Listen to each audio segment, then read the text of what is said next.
যেখানে টেবিল চায়ের কাপে নয় বরং সম্পর্কের আড্ডায় সগরম, সেখানেই শুরু হয় শ্বশুর আব্বার টি স্টল নাটকের গল্প। সামাজিক টানপোড়েন আর হাস্যরসের মজার ভরপুর এই নাটক কালবেলা ড্রামা চ্যানেলে প্রকাশিত হয়েছে। জুয়েল এলিনের লেখা এবং জাকিরুল ইসলাম রিপন পরিচালিত নাটকটিতে জুটি বেঁধেছেন সময়ের জনপ্রিয় মুখ শামীম হাসান সরকার ও তানিয়া বৃষ্টি।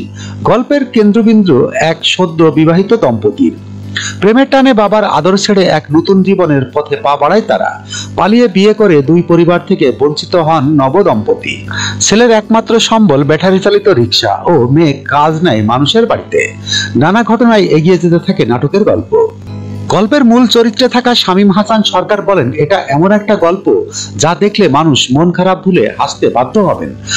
সঙ্গে সামাজিক বার্তাও রয়েছে। আশা করি দর্শকরা নাটকটি পছন্দ করবেন। শুটিং সেটে কাজের সময় ইউনিটের সবাই হেসেছি, দর্শকরাও না হেসে পারবেন না।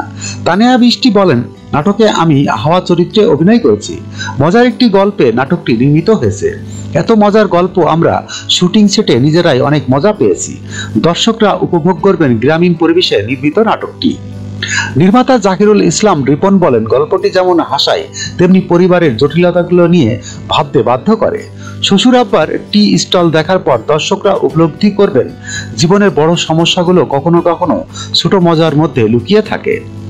শামীম তানিয়া ছাড়াও নাটকটির বিভিন্ন চরিত্রে অভিনয় করেছেন আব্দুল্লাহ রানা, সিদ্দিক মাস্টার, মিলি বাসার, বাপ্পি বাসার, কামরুর নাহার, সোহেল হাসান, হীরা মানিক সহ অনেকে।